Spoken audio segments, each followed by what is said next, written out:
task force on financial reporting and fiscal practices. Are you? In the, oh yeah, ooh, can you get water? I turned it on. You are awesome. Thank you, Rick. In the room, we've got our Mayor Rick Alfred Chase. We have Lori Grimm present, Carter Finnegan, Jim Johnson. We've got Hal Rodenberg.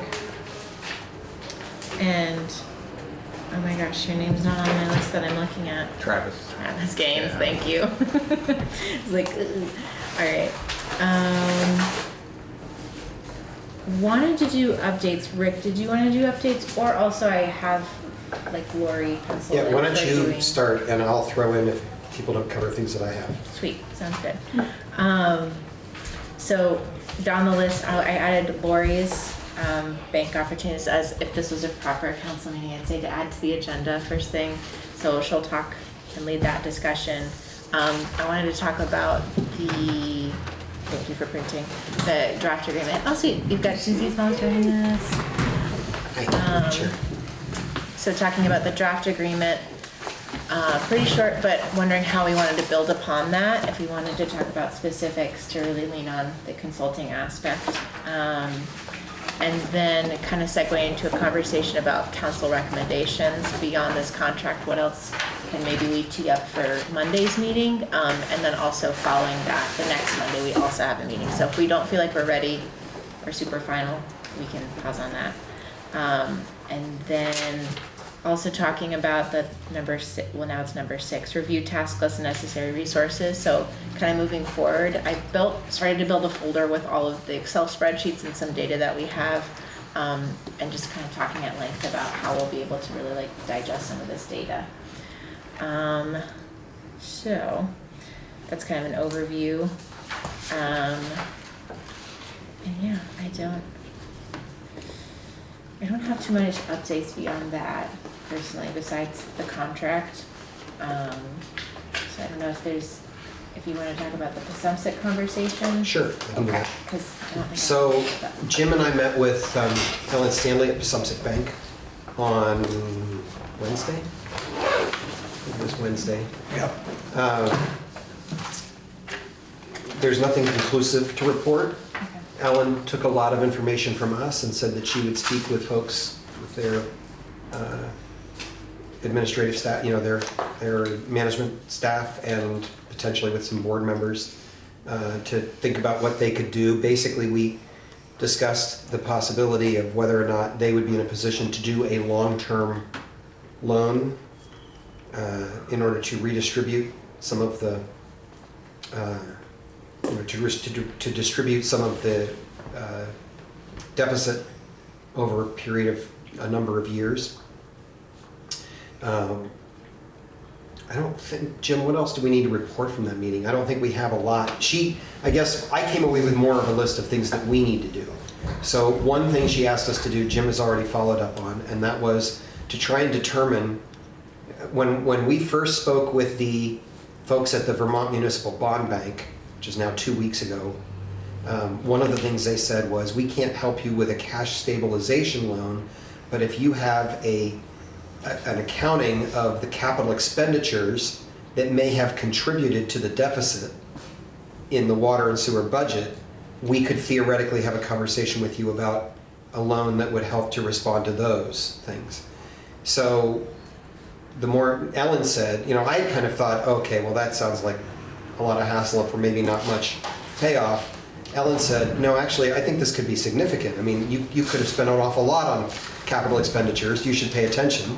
It was great that she called me back to it. Sure enough, Jim went off yesterday and came back with a list, which I can make a copy of. Actually, you didn't bring copies, did you, No, Jim? I've got the list, I can make copies of it. Yeah, I can make some copies too, but bottom line is, over the last 9 years, we've spent over $3 million on capital expenditures, according to the audit reports. That's how he got it. He just went through the audit reports year after year and took the capital expense line and added them together and came up with however many million dollars. So that makes us think, okay, it's worth going back to have a follow-up conversation with the Municipal Bond Bank to figure out exactly what they might be able to offer related to that. So that was one piece of it. And then I'll just add to that this really wild opportunity that I wasn't expecting this afternoon.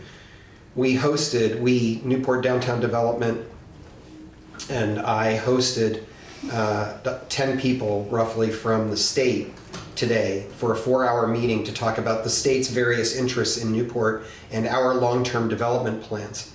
And someone I didn't even realize was coming to that meeting turns out to be the deputy commissioner who manages water and sewer spending and like loans for the state, all over the state.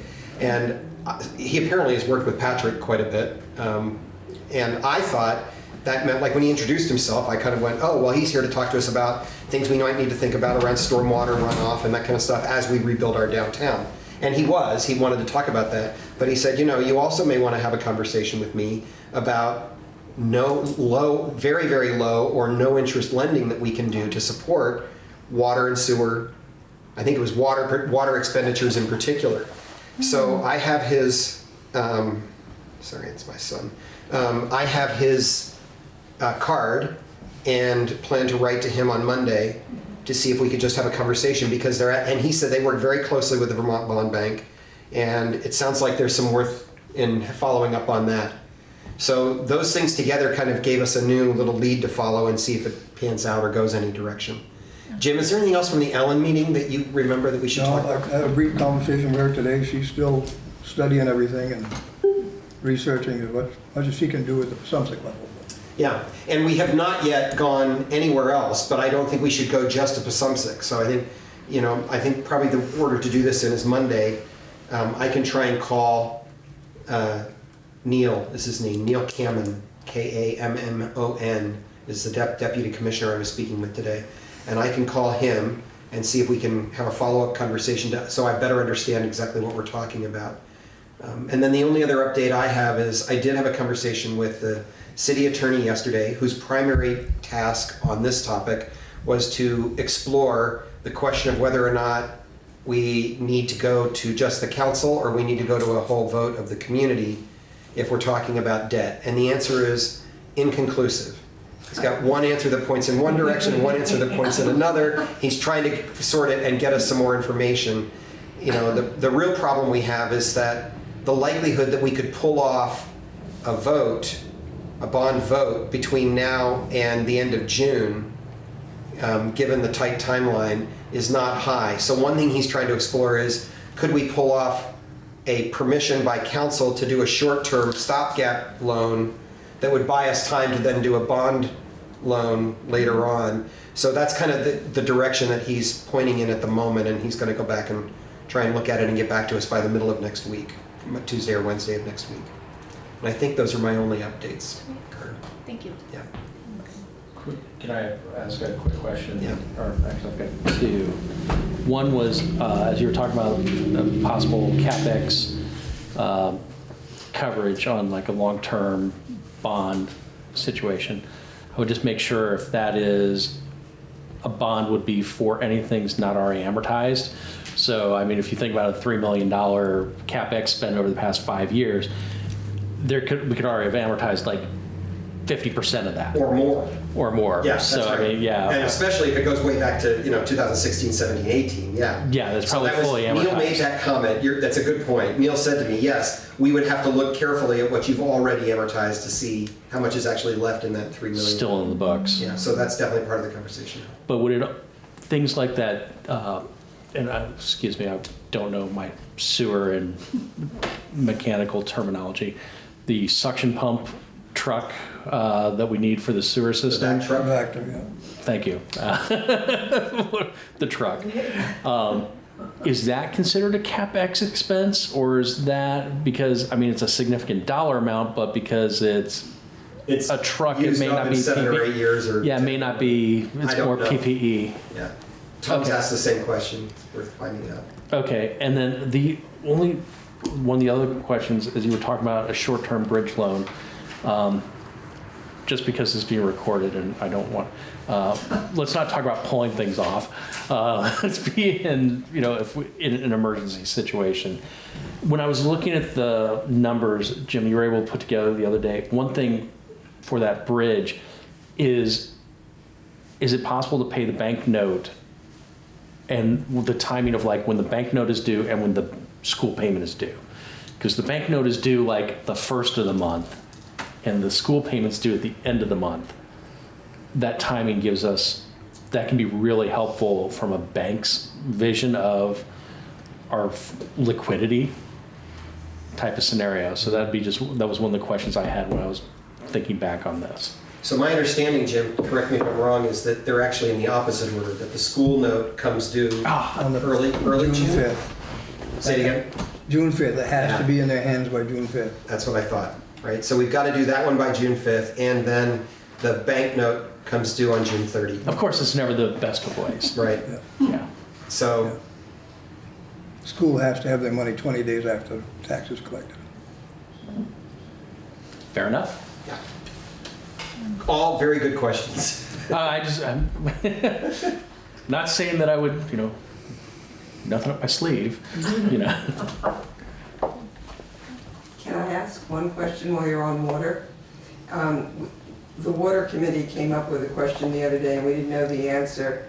The principal that we are now paying of like about $128,000 in the water budget, it's called the RF3 129 Water Tower F principal. Is that for the east water tower, or is that left over from? It's not for this, not for the new one. It's gonna be the other one. We're not paid, we didn't budget yet for, That's an old loan, and it's been going back to years. so we haven't budgeted for the east, payments of the east water tower yet. We haven't taken a loan on the water tower, on this one. Okay, that was a leftover question. Thank you. It's a great question, too.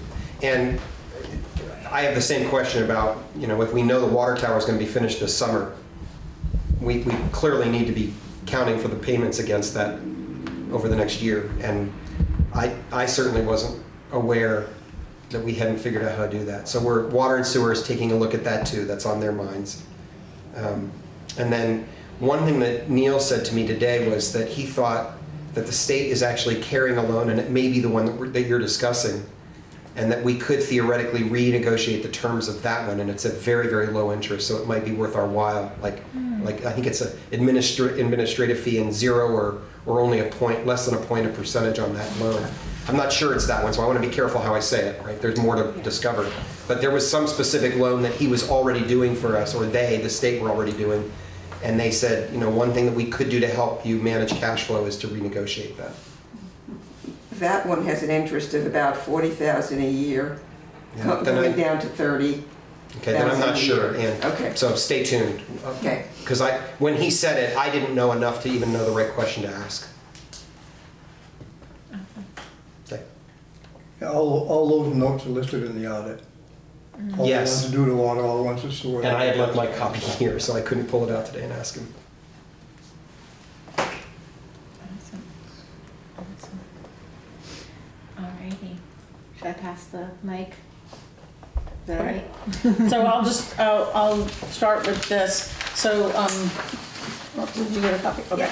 So, Rural America's Cooperative Bank, or commonly known as CoBank, located in Colorado, works with rural concerns. They are an agricultural bank. They give loans to agricultural credit associations throughout the country, but mostly on the eastern part of the country. And they have a very specific water infrastructure group that works with rural municipalities for water and sewer issues. And they offer bonds at a minimum of $1 million bond. And it really depends on, what. And she was, Julia McCusker is the woman that I spoke with yesterday. She was very interested in helping us. Sounds like we might have even, local people, but she actually explained to me that the town that she lives in Colorado is currently working with meters that are 30 years old, and they are at a 40% water loss. We're at a 14% water loss. And they're getting ready, her whole town is getting, and this is what she does for a living. And they're getting ready to redo everything in her town. And so she said to me, we are not abnormal in anything that we've seen. And I recognize we're talking about water. She said, if it helps. She did say, it doesn't feel normal to us because we've never been in this situation. Right? But she said our town is not abnormal. And we are just fortunate, I think, that we haven't found ourselves in this situation until now.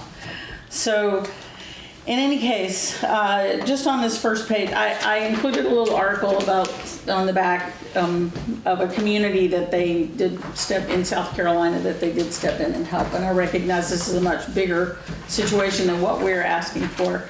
They would not be able to help with the capital investments that would be from the general fund. However, there would be things like that backhoe that has time in water and sewer, but is owned by Public Works. And we may be able to find enough, to get to the point where they might be able to help us. And I think I heard her say that they do some short-term funding, but the long-term bond is a minimum of $1 million, and they can work, from there. But she was more than willing to answer any questions that we would have. And again, most of this work would be for the Water and Sewer Committee, but I wanted to bring it to you guys since part of our discussion is the financing and things. And most incredibly for me was that through Farm Credit Leasing, they have a 10-year water meter leasing program. I was stunned. And they can finance that for 10 years. And they can even finance if my perception is when we have to call someone in from the outside to hire an extra company to come in and actually do the installation. And then at the end, it's like $1 payout, and then we own everything at the end of the 10 years. So, but there's a lot of work. There's a lot of stuff. They have to see good things going forward, which I explained to her what the Water and Sewer Committee was doing and that kind of stuff. But she was very interested in helping. So whether we end up using them or not, but a lot of it has to do with, even conversations that we have with the Bond Council or Vermont Rural Water, I think is what it's called, one of the organizations, and what kind of help we're getting. So it's an option for some assistance in all of the stuff that we're going through. Again, the only thing they can't do is the general fund stuff, but we might be in a situation with even just the water and sewer that they might be able to step in and at least give us some direction. So that was, I thought it was a very positive conversation, and she is on vacation next week. So, I've put her contact information in here so that, as we're putting things together, if we see anything on here that we need, that maybe she can answer some other questions for us after, So it's just another voice in the conversation that might be able to give us some help. So. Yeah. No, thanks for bringing that and bridging it, because I feel like we are often in tandem with the water and sewer, so this is kind of one of those things that we could collaborate on. Did you? Yeah, I just have a question. So if I understand it, your fourth bullet point here, is that describing what in other terms might be called a lease to own? Yeah. So basically, they maintain ownership of the meters, and we pay them for 10 years, and then we own the meters at the end of the process. Almost like a solar array installation or something. Yeah. And do you have any idea, so then how do you go about figuring out what a per meter price is? They would have some kind of a plan, and we would sign on to a plan? Yeah. That's very interesting, because we're going to have to figure out how to solve that, the question of how we get the meters completed. Because she asked me the question, do do we own meters already? Do we have, Sort you of. know? Sort of. I mean, do we have a stockpile of 700 meters sitting somewhere, so we have to buy them? We have a No, small you know, stockpile. We Might spend be a dozen. $50,000 each year. Say that again? $50,000. Oh, right, it's each budgeted. year. And not on meters. Right, we Look back in the budgeted it, budget. but, Yeah, and did not buy the meters. And right. didn't buy the meters, right. Do we Okay. know what the useful life of a meter is? Is it 10 years? That's. The warranty's 9 years, 364 days. Right, right. Well, and one of the things she did say was that we can actually select our own meters. And, you know, so this is just a way for us to Okay. finance, I think it's a very intriguing financing the potential meters, solution. financing the installation, financing the, you know, the late, I mean, all of it. They just finance all of it. So Just because I'm not familiar with the water and sewer scenario, based on what we said, there's a 14% gap between what we see as outflow versus billable water, I'm assuming, is what we just mentioned. And that's why we're looking at new meters, because somewhere, No. No. The reason we're looking at new meters is because we have about 1,750 or 1,800 connections, water connections, but only, the numbers keep getting slippery for me, but only somewhere in the neighborhood of 1,000 to 1,100 of those, maybe a little more, maybe a little less, are actually metered. Even though we've been working theoretically at the process of trying to get everybody metered for over a decade. Yeah. so there's houses that have no meter on them. Lots of houses. I don't have. 700 and something. And so that's, one of the things that water and sewer are wrestling with is how do you bill equitably Okay, in that situation? You know, that's the problem, you're billing two different systems, basically, metered and non-metered on the But same bill. they're working on a short-term solution for that, and then this is one way that we might approach the long-term solution. okay. I'm not looking for other headaches Yeah. for this table, Believe so me. I just wanted to understand. That's their, this was just, when she said this, I was just like, oh. Carter, did you say you didn't have a meter? No, I have a meter. Because when I houses are was just sold, like- they're supposed to put one in if they didn't have one before. Oh, that's I interesting. have a meter. Yeah. I was just like, no, Yeah. it's very, it's about like 50-50 is what the What numbers did it are look sounding. like? So I'm like, Yeah. no, yeah. If you look right where your water line comes into your house, on the inside, there is a little round metal box, sometimes, I think sometimes with a lid on it, that you can open up and just see how much water you're using. It's metering how much water is coming into your house. And it can be read by a truck that drives slowly down your street. It used to be they'd come knock on your door. Right. I need to read the meter, then go into the basement, look at it. Now it's all done via Yeah. RFID. And one of the big dramas from people who, quote, didn't want meters, which had nothing to do with the reality, was, I don't want anything electronically reading me. Well, your TV's already read, your phone's already read, your electricity's already read, so tell Welcome me to what's the problem with 1984. meter? Yeah. Tinfoil hat. Anyway, And we know that there are some on the system that are broken. And the water losses, that, we've been told that 14% is a pretty standard water loss. So for this lady's community to have a 30% water loss is pretty bad, and they already are aware that they have to replace all the meters on their system, and the rates are gonna go up. Or find where the leak is. Right. And I was gonna so there's say- a lot of places that we already know in the city that where there are leaks. But anyway, that's, No, the only, as you do that, I've worked with Landis and Gear way back in the day in West Lafayette. And if you want to figure out how to buy something, call the manufacturer. So find out who like 2 or 3 or 4 manufacturers of water meters are. They'll tell you the best way to buy something at the lowest cost so they can sell you 1,000 water meters. Right. They'll know every single incentive or whatever that is out there. Yeah, makes sense. Oh yeah, they want to move product. yeah. I mean, ask an EV or electric vehicle manufacturer what's the incentives, they'll tell you.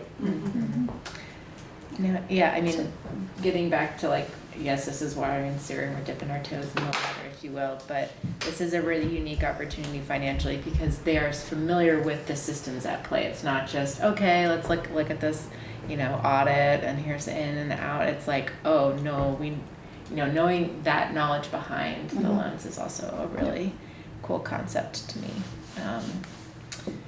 And then bridging with what we have on hand. More to know, but yeah. Thanks for bringing that up. All right, any other? All right. So, everybody have a chance to look over the draft, what do we call it, the consulting template that NEMRIC sent over. So it was basically, I could either steal the HDMI cord and blast it up here if we wanted to look at it and see if we wanted I'm just gonna grab the water real quick. or we can put it on. Yeah, because as long as I don't unplug keep taking notes, right? Yes. And nobody else is on, so that's fine. Yeah, that's on my phone. Okay. Thank you, yep. Okay. Yeah, I confess, I haven't looked at it at all. That's okay, So that's I'm anxious to have you walk us Yeah. through. Happy to.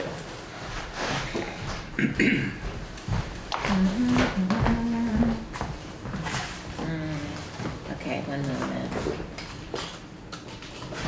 For privacy, I have to do a little settings here. Oops. No, There you go, you have it. I know. There, it's back. I clicked, I want to do this. It's like when I was a teacher. You can see I keep going. Okay, keep changing. All right. Because I have to go in my email and privacy. You just wanted to show this picture. Yeah, look at my little dog. So cute. You know me, Rick. Okay, open with Google Docs.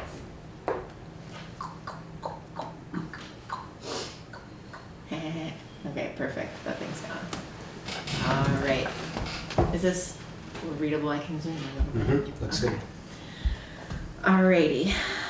So, starting at a certain price, so what was the math that we did? It was like 10,000? 110. 110.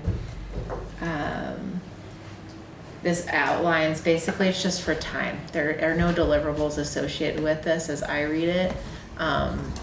And it outlines, I think if we were to do the cloud-based system, like Hal pointed out, is that would save us that driving expense, so we can maximize the time there.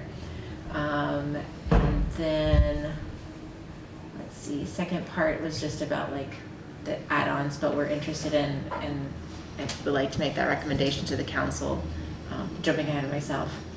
But minimum, we work with them for 96 hours. I think we'll definitely want to split some time with the water and sewer because some of their systems and their accounting and tracking will be really useful. So I don't think we'll get all 96. But again, all for the same. And then a start date. So there's no deliverables associated with this, but we would maybe, I don't know if we wanted to either add an amendment, if we could add some verbiage, or just like have a suggested list of targets ready to go, so we can let Chip know, hey, this is what we would really like to address. Do you have anything right off the bat you can help with, or easy leads? But I just wanted to also see. This is a landmine. How do you, There's no statement of work. Yeah. Yeah. That's what I didn't like about it. Yeah. They have to tell us that if we're gonna buy $10,000 worth of consulting fees, what we're going to get. This is just open consulting. So I would say we provide them with, well, one, we ask, can you provide us with can you bridge from what we have to a cash flow, like a month-by-month cash flow statement?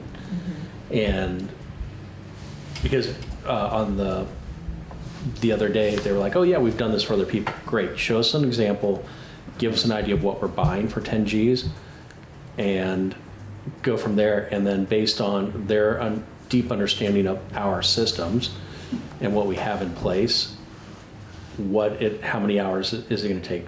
10 hours, 50 hours, 100 hours? Because this just is open consulting, and I think we'd be doing a disservice by signing it. The other thing is, does this include the transition to cloud-based? Because I don't think we ever mentioned any cost associated. Was there a statement? I'm trying to remember from what she told us that there was a $750 setup, $20 per month per user. Okay, fee. so negligible. Minimal. Yeah. But that's what it costs to do it. Is there anything they need to do to facilitate that would be included, that we have to use these hours for? That'd be the other thing I'd ask in the transition too, because that could just be it's $750 to move your data over, but there's going to be 10 hours of work that we have to do that we forgot to mention. Not trying to say that people that are in sales forget these things, because I'm in sales, but I just want to know more about what we're getting. Good question. Thank you. Yeah, I would make the assumption that setup fee would include that, but then your experience tells you otherwise, and I very much hear that. So thank you. I just have a question. How many users, Jim, actually use the NEMRIC system? I mean, is it just your office, or is it city manager's office? No, city manager, there's 2 over there, there's Frank. 2 over there, Frank, 2 in the rec, 3 downstairs, and, I don't know, police has their own systems, their own systems. It'll be at least 10, I would think, at a minimum. That's a lot. That's already racking up the bucks.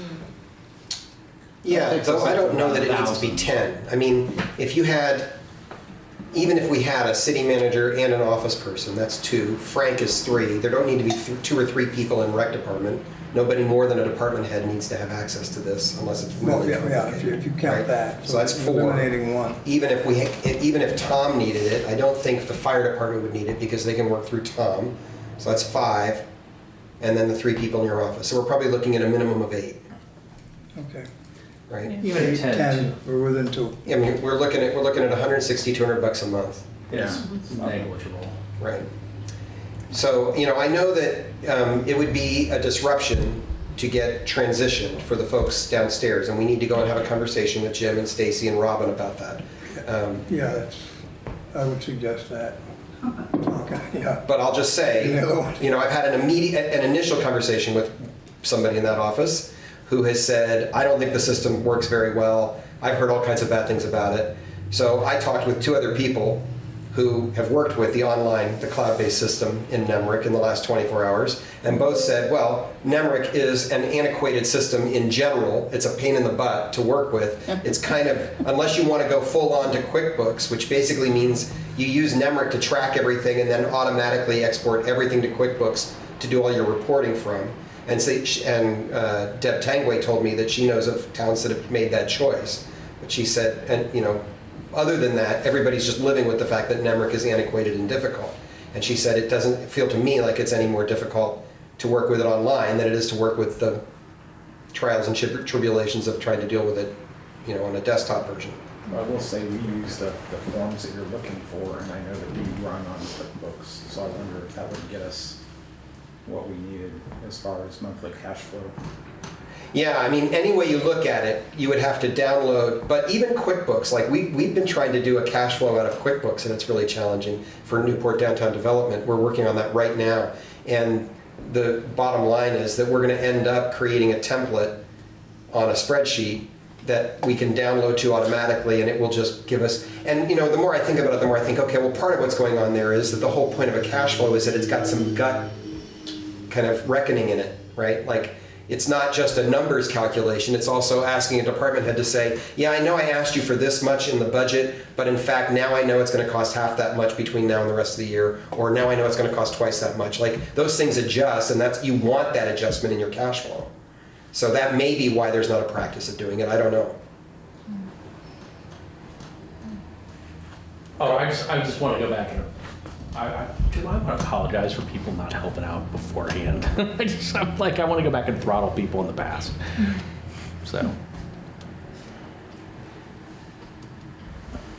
So maybe what we need from you all is a list of the, if not deliverable, I would call them deliverables in any other contract, in which we say we want to do the following. Can you give us an estimate of the number of hours you suspect it will take to accomplish this deliverable? and we do a list of 6 or 8 of those that we want to focus on in our first 96 hours of time with them. Is Because there, I disagree that this is I totally agree this is a landmine that we want to watch out for. Because they're basically just positioning themselves as a help desk for random one-off, This is just a book of hours. yeah. It's a retaining fee. Well, It's like, I we're mean, here for when you, I've sold this, it's a BOH. It's a book of hours that I sell to you at a discounted rate that you can use in whichever fashion you want. Because we don't have a statement of work around what the deliverables are, this could be step 1 of 400 hours of work. I think that's what you were getting at, is that, that's what's going to be the potential. So, we need an estimate. yeah. Is there any reason to move to the cloud-based system instead of local, aside from having them not travel here to us? Because that's an easy way to figure out if it's worth it. What are their travel fees? How far are they? How flexible are people to meet them based on their schedule? That may be a problem for us, so cloud-based may work a lot better. But that's another thing. I mean, it's at a discounted rate, but yeah, there's that travel piece in as well. And they may say, well, we'll make 3 trips and you get all your hours in those 3 trips. That might be problematic. I would just take 96 divided by 8, which would be what? 7, no. What is that? How many days 12. is that? 12 days. And even if they spent all 8 hours chained to the computers here, and you throw in $55 of travel and they're called an hour each way, you just added on, 24 times 55 or 110 times 12. So you just threw on another 10%. 1,500. Yeah, 10 to 15% on top of this. So if we're concerned about what happens, and they're never going to work a full 8 hours. So you're talking more like a 30% increase over this in all probability. Whereas if we're online, and you were mentioning, all of a sudden we're ticking into that 2,400. Well, we just spent $3,500 to save 2,400. So going online makes a lot more sense in that scenario, because you're usually lucky to get a couple of hours of work or 2 to 4 hours of work in any consulting thing like this at any sit down time. So I think we're better served by going to cloud-based. Is there an additional cost for storage in the cloud?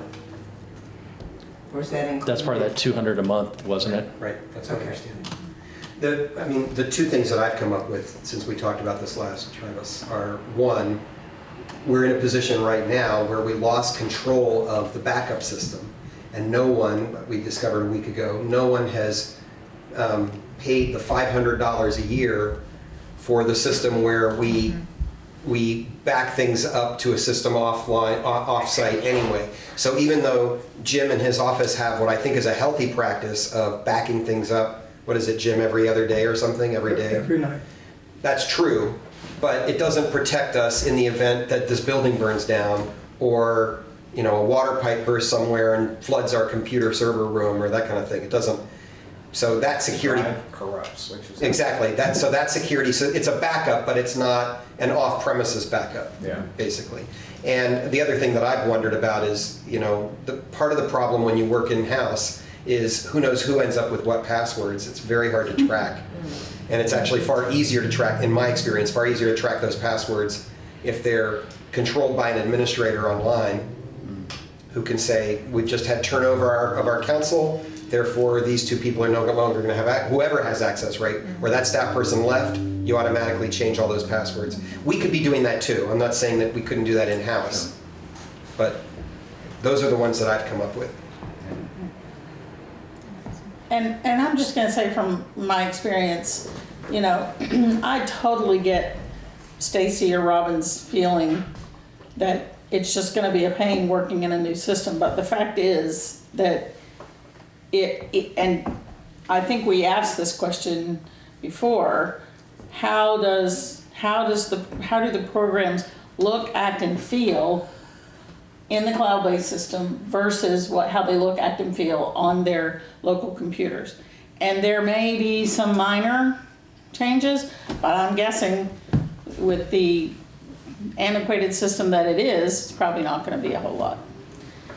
And it's, believe me, I've had to change systems in almost every area that I've ever had to work in, and you just have to grow with the times and do it, or not.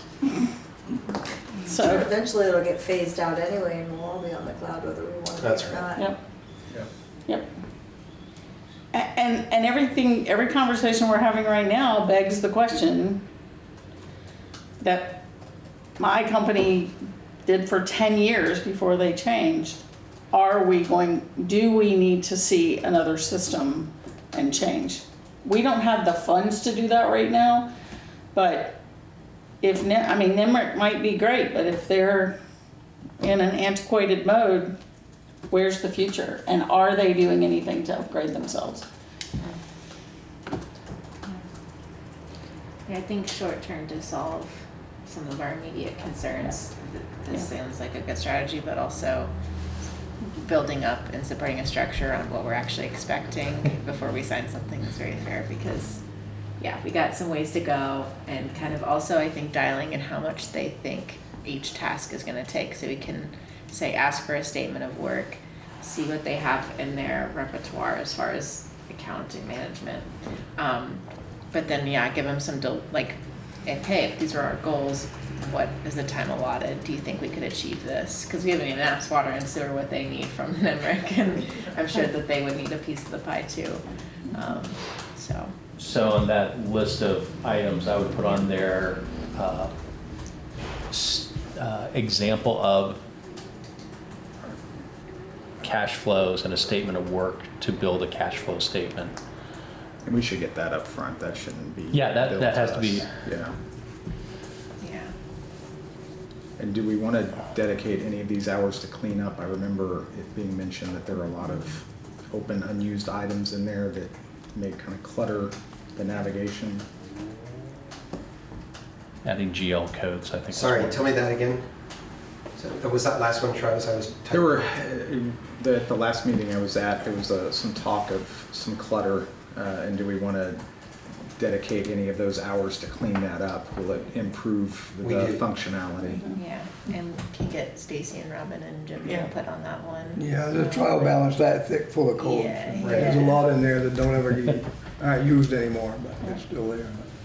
So I've got 6 items on my list then, including those 2. So work output we desire with estimated time need for each component. 1, converting to the cloud-based system. 2, reviewing and reforming the chart of accounts for both operations and water and sewer budgets. 3, creating a data download process or system to support a cash flow projection report.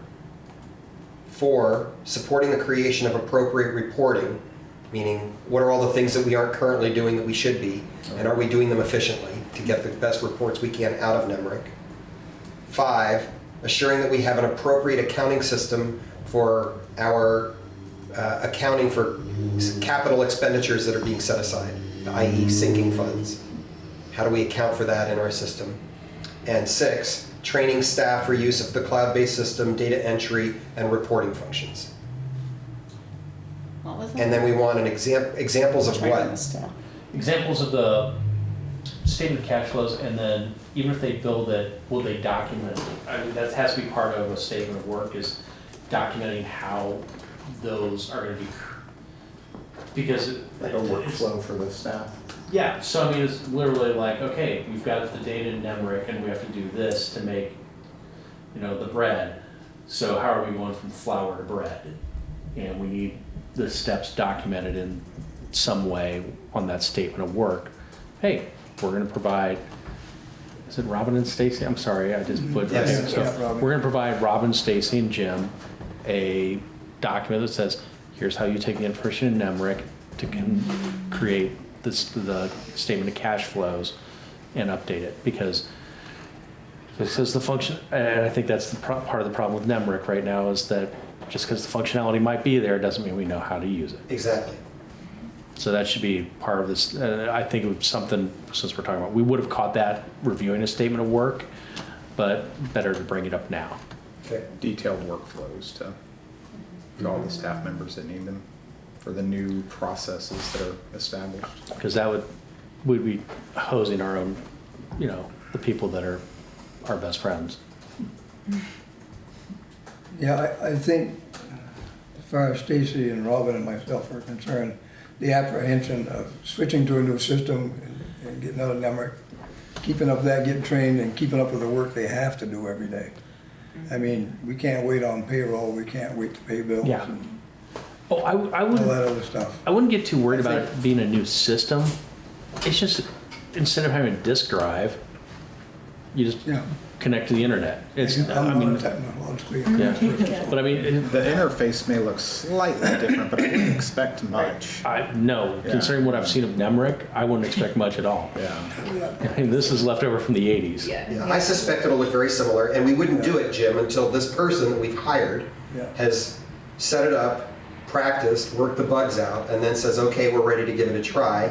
Then we set up a training session, we do a practice run, right? Like, I went through 3 major software design changes in our conference operation, and it's always a challenge, and it takes detail and staying on top of it. And part of the reason we would hire somebody from NEMRIC is to make sure that we're following through on those details, and it doesn't fall to somebody who doesn't know how to do it. Yeah. A detailed product demonstration shouldn't come out of those hours either. They should, just as a matter of Right. good sales practice, be able to sit down via a Zoom call with you and the staff and show you everything that you're currently doing on the new system and how it would work to eliminate that apprehension. And, They'll do it. Don't say anything, they'll do it. well, and then the Maybe a last little piece. grumpy along the way, but. The last piece of that is likely, and I'm saying likely, is that they would leave one computer local for a period of time. That's just that's. There would be some just- redundancy initially. Yeah, right, just sitting in the corner, available, and it might not be current data because you're updating here, but it is there until there's a, certain period of time. Keep that right next to the microfiche machine, right? That's, exactly. Well, Carter doesn't even know what that is. right, no. Nope, she doesn't. Smile and wave. Yes. Yeah. Don't even talk about the mimeograph. Right? Yeah, right. Like Yep. a There you go. medical. I have visions of that The smell of it. smell. I'm right with you. Yeah. Where's the paper? I had that conversation with the teacher. I was like, "You didn't know it." Getting the high off the mimeograph paper. Wait. I used a mimeograph machine at the State Department of Education in 1990. Gotta teach me right back. I can picture myself sitting in the classroom doing that. That's Yes. hilarious. We used to produce newsletters that way. Right? Endlessly. Yeah. There it is. There you go. Yeah, hand crank. You would hand crank it. You had to have this inked thing that would go An ink sheet. on the roller. Yep. That was a Xerox machine when I was in school. This was right after the stone It's tablet like the fell. printing press. Stone tablet, movable type mimeograph. So in Xerox. sometime in the middle of Learning 19 so much. Okay, sorry. in the mid 1970s when I was in 7th, 8th, or 9th grade, Oh, you're 10th so grade, young. 8th or 9th grade, I guess, 8th or 9th grade. Picture. Where I lived in North Carolina, there was an IBM. Well, IBM was really big there, and my school would take field trips to see the computer in the room with the punch cards. Yeah. And we got to go, all of us got to go into the room and watch them do the punch cards. So, yes. All that technology is probably right here. You were a punch card coder person? No, it was a course that I was taking, and they wanted you to learn how to use the computer to just do the course.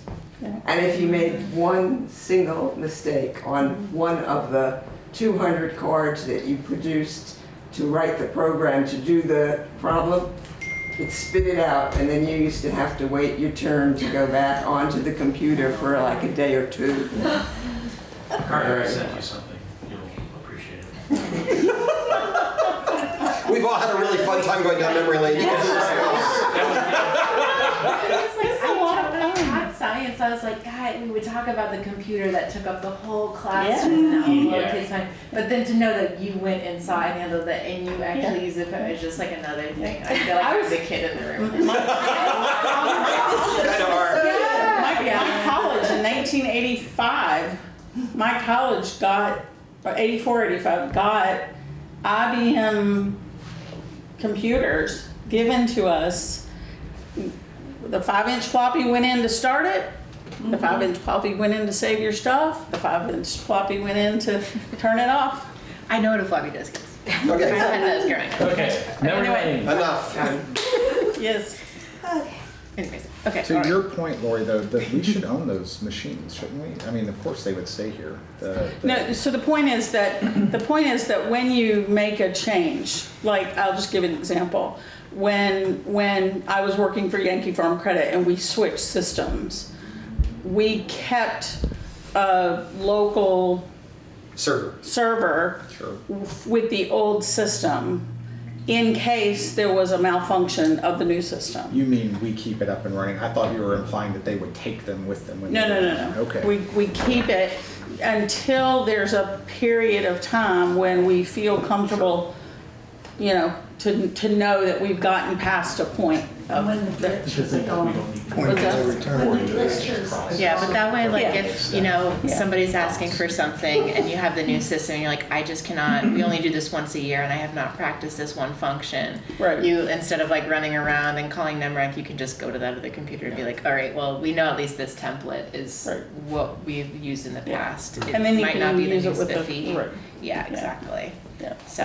It's that- just a backup for a short period of Right, time. right. And I don't know that would happen, because as I said, it seems to me, and I think Hal just said it too, there's probably not a whole lot of change between what's in those computers downstairs and what's on the cloud. I feel like That's what the hospital said, and look what happened when they switched Well, theirs. I feel Yeah, like they were- the switch to the cloud-based system should be a separate conversation from this hours of work, because Yeah. training should be a part of that package when we upgrade. And again, I don't want them to take hours that we're paying for, you know. Yeah, I just don't think we can, I mean, it's gonna be 30%. We're assuming somewhere between 10 to 30% more if we don't switch. No, to cloud. switch. Okay. But separate from the 96, Gotcha. because training should be a part of that. Having a sales call where they go through everything with Jim and his staff to show how the processes work, all that should be just customary. And we Got it. shouldn't be spending hours that we're Yeah. paying for on that. You're right. Okay. Very, too true. Yep. The girls will learn it pretty quick. Don't expect anything more. Jim, you have A oversight. lot for- quicker than me. The, I'm a little older and I'm a creature of habit. aren't we all? All right. How did the thing shake out? I mean, did this help in the call with meetings with the banks and everything, or what did We they would push? have gotten nowhere with the bank, with Pasumsic, without that document. Now, she also said, we're gonna need a lot more detail. Yeah. You know, you should be, how fast can you get us a cash flow Next year. for next year? So I think that should be a next topic for us. Thank you for reminding me, Yeah. Hal, because she did make it clear that they're not gonna be interested in having a conversation with us about this kind of a loan without being clear about where we really got to that conversation was, okay, what happens when we borrow money, pay off the current line of credit, which is $1.8 million, and then immediately start needing to draw down another loan to manage cash flow? And she said, well, the only way to figure that out is run a line of credit for the full year and find out where you're gonna max out. And then come talk to us about what you need on that separate line of credit that is just genuinely managing cash flow, not managing deficit.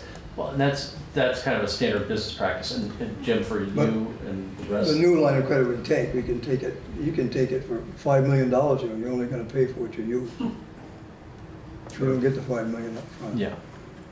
It's only, you borrow what you need. Yeah, and the one thing I would say is that you're working through this, because what I was looking at is,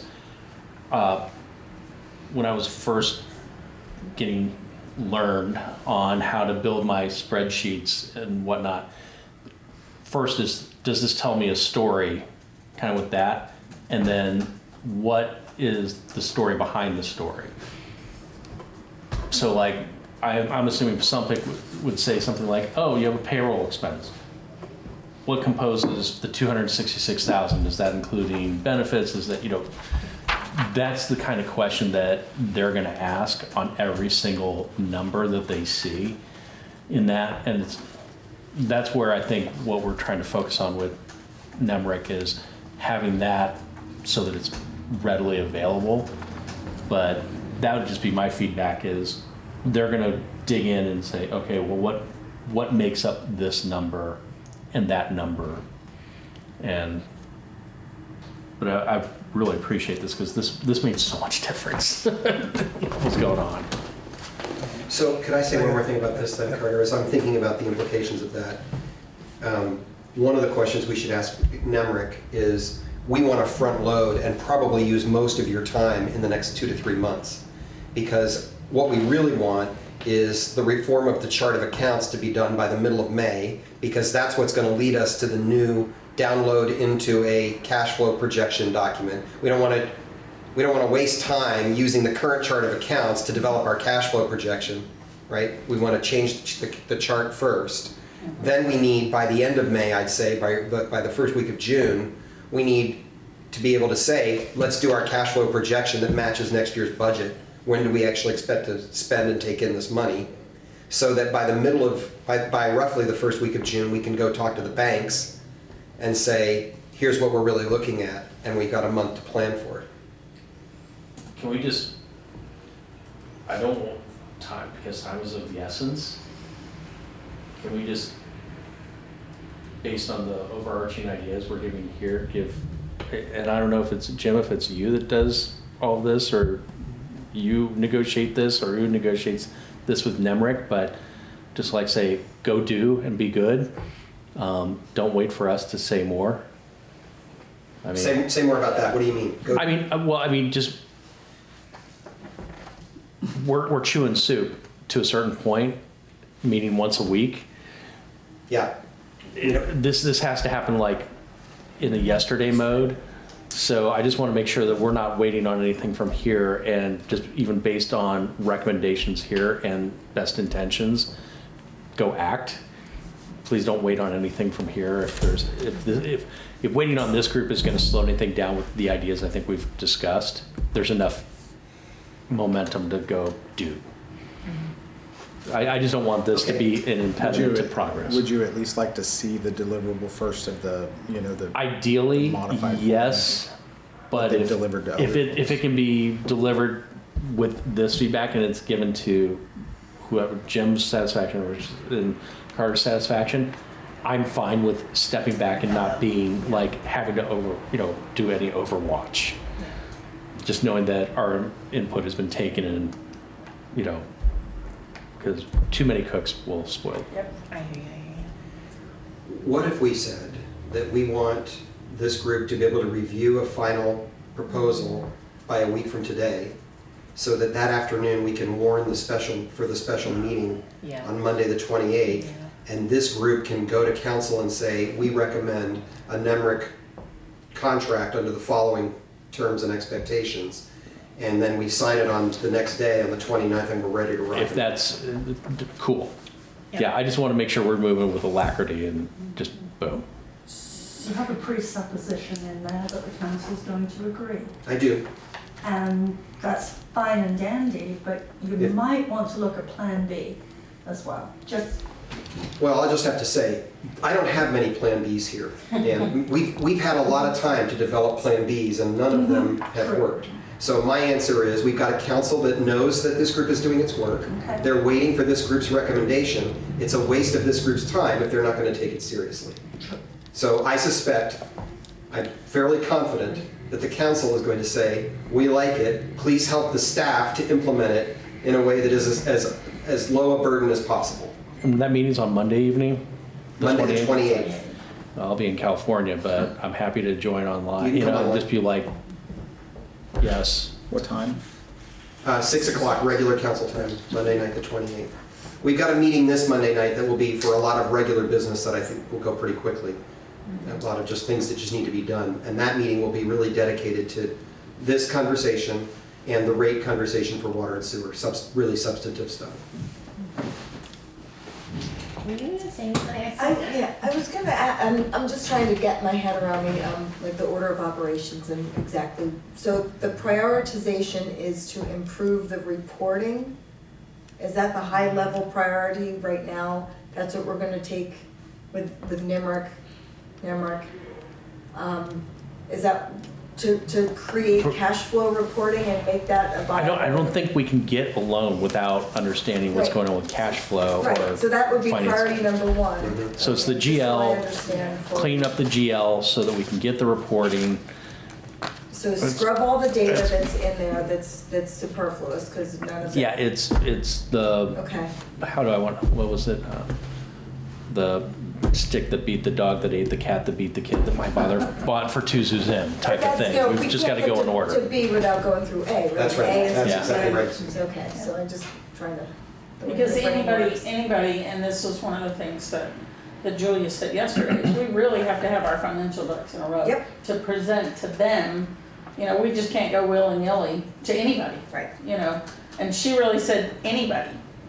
You've gotta have, this is the financial stuff, water and sewer and, GL, to And we look should at, have it anyway. to be able to move forward, so, yeah. Great, thanks. So Carter, you would work with Jim to do that? Are you talking about the negotiating this contract? Mhm. Yeah, I'm happy to. Great. Yeah, and I will forward as soon as I get it. Either A, they're saying, yes, we can meet this, here's what we got, or B, if they have any kickback. Yeah, I just have a I'll feeling let their them know. timeline, they're gonna have a tough time meeting that timeline.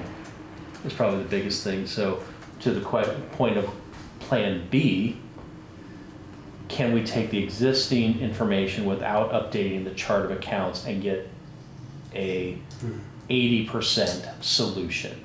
How much does, can we get to a chart of accounts? Now that might, once again, we're trading off potentially time and money. We might have to pay for some work twice in order to get the information we need to a certain point now.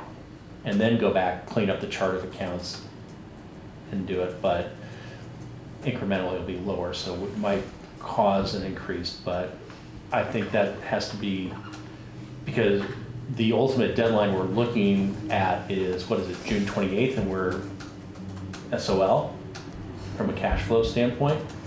basically.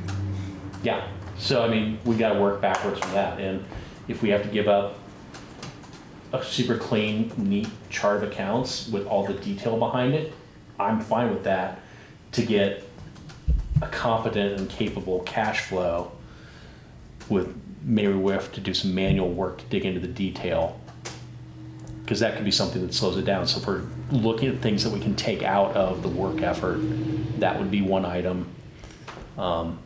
So I would ask first, can this be accomplished in this timeline? If not, ask for them what can be pulled out and just create a cash flow statement of some kind from the information we have available that makes sense and is justifiable.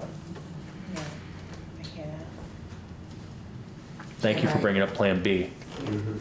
I know you don't want to go very much into the future beyond this, but when we talk about taking out some detail, I think in long term, for the council members, they look at a budget and they frequently get a wad, I can only call it a wad of people's wages, and it's really hard for them to just say, have all the wages been included, or are they too much, are they too little? And so detail, I think, that would make it understandable to the civilian sitting there, because they are civilians, who would be satisfied when they looked at a budget and said, oh, $100,000 for firemen. Well, I don't know if that's reasonable or not. What are the salaries of firemen? So detail, I think, whether it's specifically in the budget or just addended to the budget somehow, so that people know what they're agreeing to and whether it's reasonable, would be great. And that, I assume, Memrick can do, but it's just not doing it right now. Can't do it if we don't give it the right information. Right. I think we're giving it the wrong information. We've divided the salary, taking just your salary example. Right. If we tell Nemrick, this is how we want all these things divided up, and we don't have a good way to explain to the community what the rationale was behind what we did there, then Nemrick's not going to solve that problem, right? So we did talk when Cynthia joined us 2 weeks ago now. We did say to her, one of the things we're really interested in is trying to get clarity about what salaries actually belong where, so that we can see it. Yeah, and then I think council people would be confident that they had voted on the budget accurately, as opposed to taking a wild leap of faith. Because you had several years of hallucinating that it made sense when it didn't make sense. Mm-hmm. So we go in a lot of different directions sometimes, just to make sure I'm clear on this. Obviously, the priority is being able to pay our liabilities past June, right? And that hinges on some type of stopgap measure from a bank, a bond vote. And to get that, we need to get our financial documentation, which was one of the leading reasons for convening the task force in the first place. I would assume not just for the banking purposes, but like you said, also just for the council members' better understanding of how they're voting for things. Right? I assume that once we have accomplished that, then the shift will be to paying down the deficit, because I don't feel like we've really touched on it. Getting the bond vote or getting a loan is going to help us in the short term, but that bill's still going to be there. Yeah, that's the second. Part two. Yeah, Okay. part two. Yes, but yeah, you're definitely then we can start to breathe and know that we will get there. And then we focus on the next 6 to 8 months. But yeah, Okay. definitely you guys aren't getting on I just that noticed easy. we haven't even No. touched that subject really. So No. We're in triage mode. Yeah. Well, and again, the whole bond thing, one of the things Julia said is that a bond is not simple. And it takes a while. So the stopgap, we're gonna have to, she said it's probably several months for a real bond. Mm-hmm. And so the idea of looking for Well, this. and that's after you get permission, Yes, right? Because a bond has to be voted on by the community. So in fact, this is a conversation I had yesterday with the attorney. The likelihood is that we're looking a minimum of 6 months from the moment when we decide this is the path we want to go on. right. And it could easily stretch, 6 months to a year. What the charter clearly allows us to do as council is create loan funding mechanisms of less than a year in duration to address spending deficits that have been created. It's when you go over that year threshold that you're really in trouble. So that's why we settled in on this. Okay, maybe what we're really talking about here is a two-step dance where we create something that buys us enough time, whatever that time is necessary, 6 to 9 months, whatever, right? And then we go to a bond vote, next fall sometime, depending on how it all works out, or at the very latest by March of next year, along with everything else that's on the ballot. One of the things that Hal brought up in an email communication was obviously the priority of, we have to pay the school, we have to pay off Pasumsic, and we need to make sure our salaries are covered moving forward. The light project had come up in the last meeting I was able to attend. I think $850,000 with about a $350,000 grant back. So something like that, just out of curiosity, have you decided to to table that at all? $500,000, I mean, I know we're getting a good chunk back on it, but right now for it being due right in this crisis mode, it seems like it should at least be discussed. Do we want to commit to that and that amount of outlay to make the job harder right now?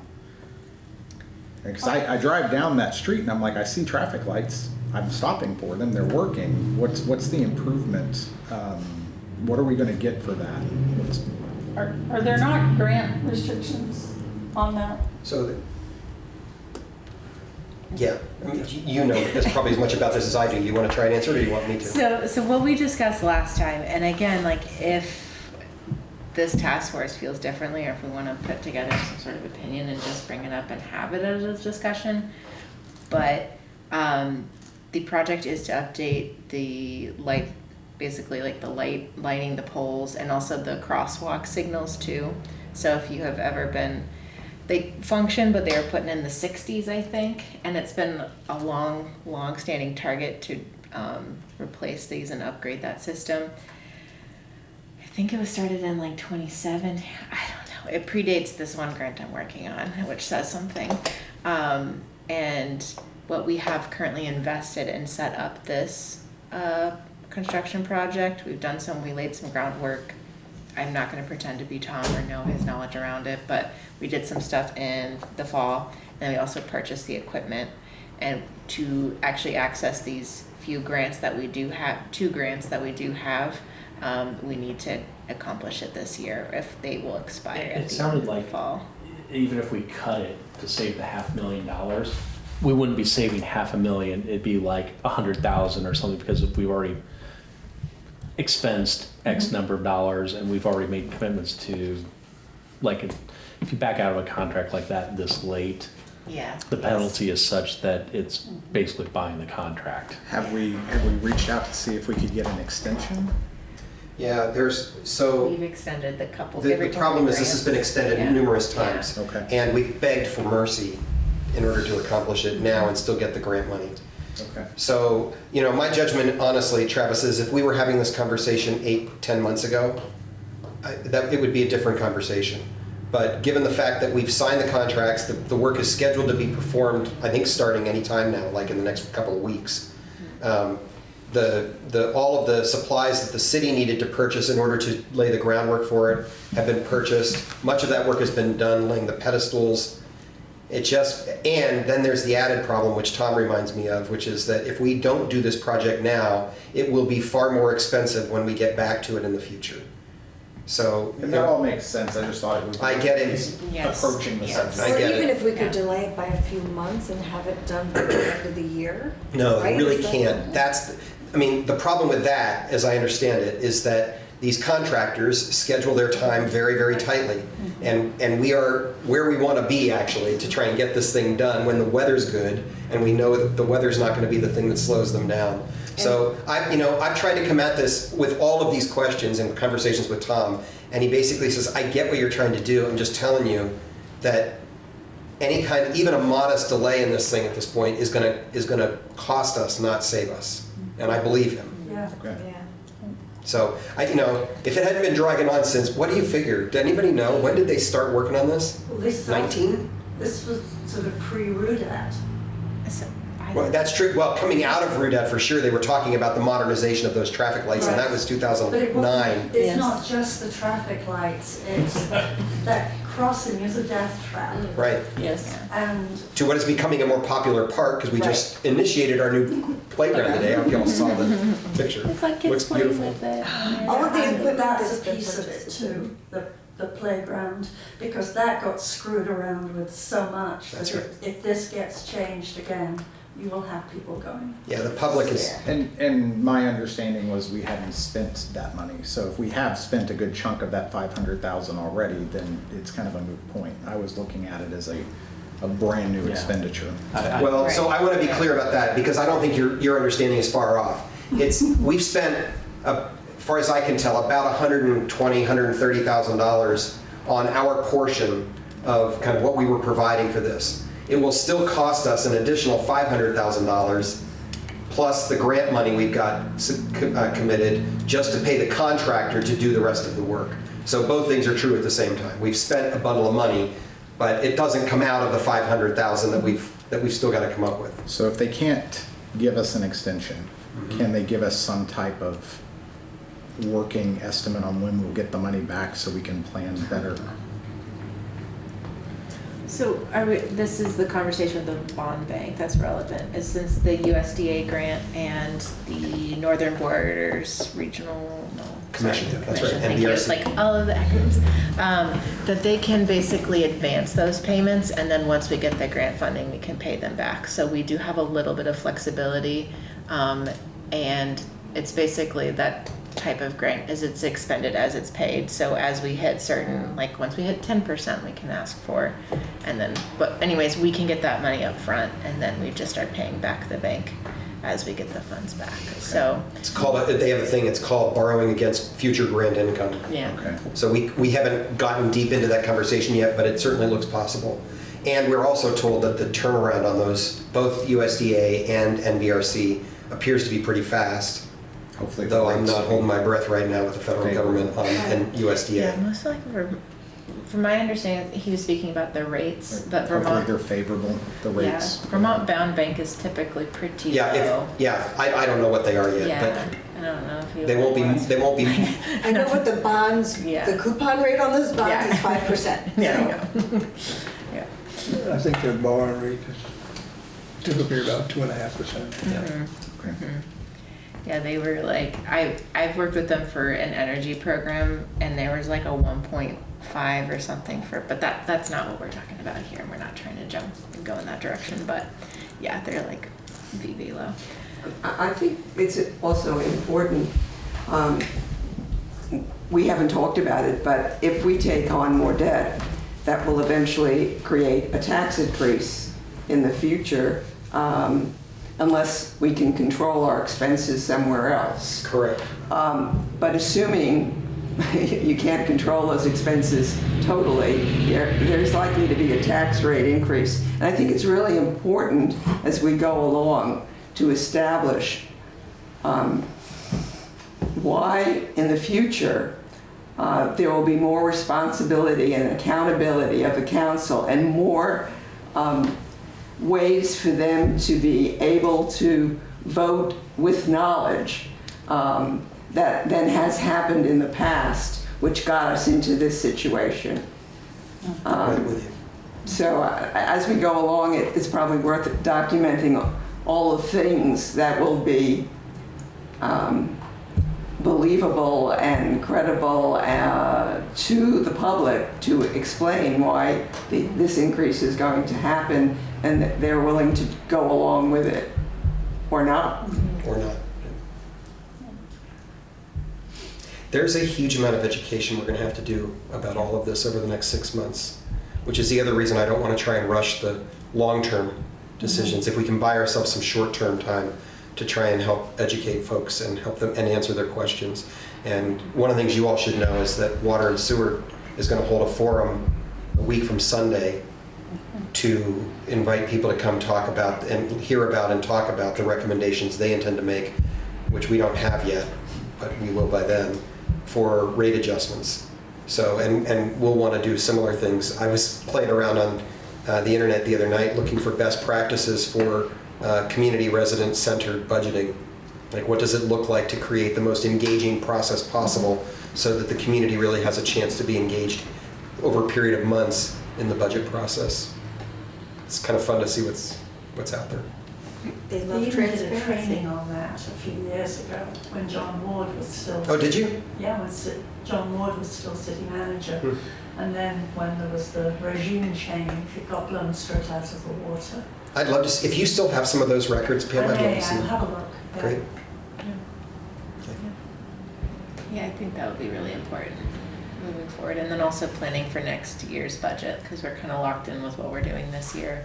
But to have those conversations around, you might see a change here, you might, I mean, beyond the water and sewer piece, but otherwise to help try to curtail that tax increase. Because then we'll know, all right, this is what's coming down the pipes as far as our loans and things like that. So where can we offset that? because we were talking about how do we increase revenue and, so, but yeah, without looking at taxes, I guess speaking with my council hat on and to residents, like I know that that's something we want to drastically avoid. So yeah. Yeah, I saw just recently, yesterday, I think I read an article, you guys probably already saw it, but a lot of small towns in Vermont are incorporating small taxes on alcohol, cigarettes, things like that, just to supplement, because Local options. everybody's in the same boat. Yeah. Yeah. Yeah, I think it was that article that mentioned that like most towns, like a majority of Vermont's municipalities and towns have now gone to a local options tax. You know, in general, my experience of local options is that they're not used to support typical operating expenses. They're used for things like long-term capital expenditures, like we need a new police building or we need a new rec center, those kinds of things, but Traffic lights. traffic lights. Yeah. That article's up on Newport Vermont Hopes Thank you, Lorraine. Is there? yesterday. And Pam, thank you both. I just want to say this as I'm sitting here. You know, Jim is the longest resident. I've been here 18 and a half years, almost 19. You guys are here Pretty similar, about yeah. similar. And so for those of you who are new, understand there are a lot of people in this town with a lot of opinions, and they will voice it without any education whatsoever. And we have tried, seriously. Yeah. We, for a long time, in the period of time where there were a lot of community gatherings, we did the RUDAT thing with, we did the group from Montpelier that came up and did Newport, whatever. And we actually had a once a month for almost 5 years. We had a once a month meeting, community gathering called Community Commons that I was a big part of, where we sat in a room, and every month it was either a discussion or just a general discussion, or we invited someone in. And we had anywhere from 10 to 45 people in those rooms. And Journey to Recovery kind of came out of those, because you get the right people in the room and people start talking and things happen. And it's been discussed about the possibility of starting that again, in a sense, just because of the things that are happening.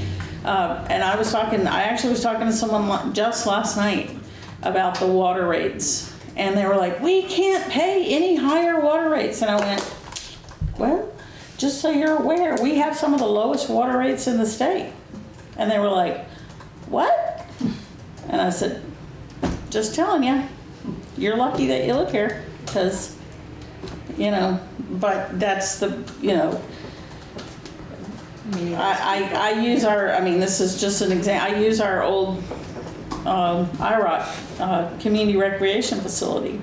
And to join that when I first came here was so much less for my family of 5 than it was for me to join a club in Montpelier, an hour and a half south. Right. There's a mindset here, people will not pay. And we have to have the educational process to show them what's got to happen. So.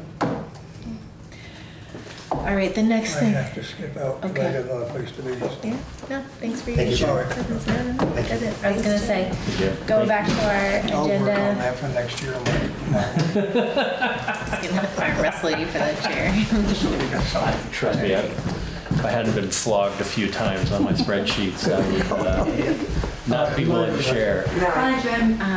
The next thing I had on the agenda was basically next steps when I was thinking about council considerations. I don't think we're quite there yet, based on today's convo, but that's all right. I will share where we're at, what we're looking for as far as the number contract, and maybe recommending definitely to engage in that disaster recovery piece. That if that's applicable now, like, can we do that without the cloud? Can we do that without Sorry, the cloud? which disaster recovery piece? That $500 a month, or sorry, a year thing that Oh. protects Newport. Did we enact that? I would, let's find out what NEMRIC says about how long it'll take to do the So, conversion. Because that's taken care of. Got more to do there, so we'll figure that out. Okay. And then any task lists or necessary resources? So are we, that was my last thing. No, we're feeling good? We can adjourn? Yeah, I mean, I think, Carter, that what we're saying really is that the update for the council on Monday night would Yeah. be, this group is likely to bring a proposal about NEMRIC Yeah.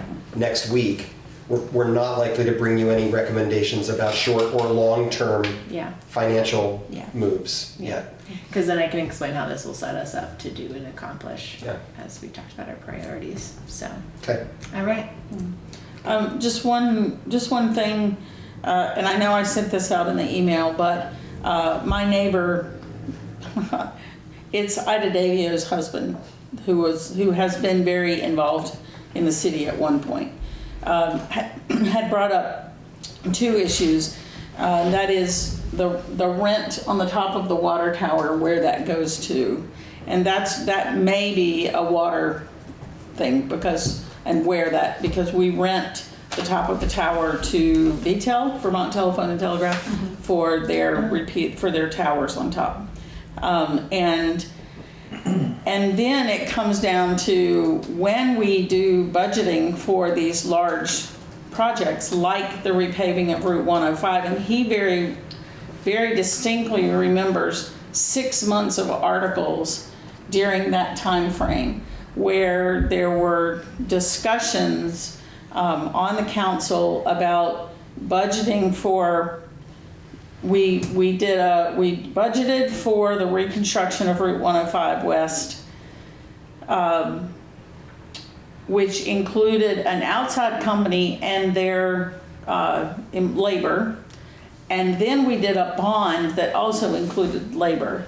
And he has repeatedly asked me the question, did we pay for labor twice? And that leads me to the discussion of, and how you responded with, this is exactly what we need to be looking for when we're looking at these things. How are these being budgeted and where they're being stuck, and the whole, who's paying for what, which pot of money is it paying for?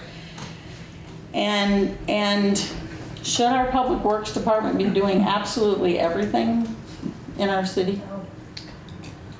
Because they don't have enough. I mean, it's great if Tom can do stuff, but he's doing a lot, and I don't know if he has the. I mean, obviously we can't get water meters in, so I don't know. That's just that's as we move forward. I know that my neighbor wants an answer, and he is more than willing if we can find the time frame of when that project. And I know it's been since I lived there. He is more than willing to go to the paper and look at the microfiche and find the articles if he has to. He's willing. So, I'm just saying that these are things history is just. Yeah. So. I guess when I read your email about this, my immediately went to with grant reporting is that there's with labor, it can be in kind or it can also be covered by, and then I also just wonder through if it's a construction, if you are, if we outsource any of that labor, or sometimes maybe there's overtime. So typically it's documented and tracked through timesheets and project codes, but are we able to actually decipher and actually silo those things and look at them and really look at how much time did Fred spend on this project? How much was he paid? Did he hit that overtime? Was that technically in kind?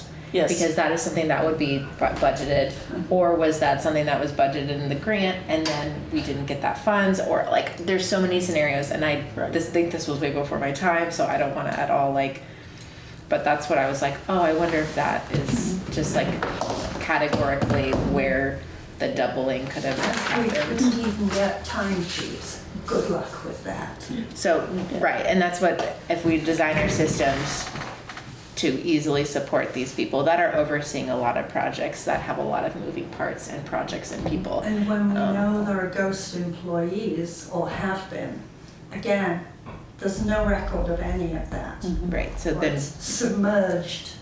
I do like all the water nods were happening. I have to call it. Yeah, Okay. yeah. Yeah, I gotta go.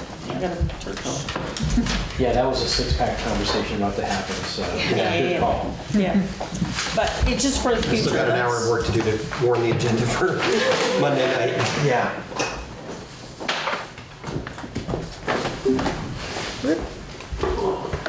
Good meeting, everybody. I'm Yeah. grateful for where we're going. Rick, I did have one question about your meeting with the state. Do I need to just write it down and adjourn it till next week, or? Send us a note. Okay. Yeah. Sounds fine.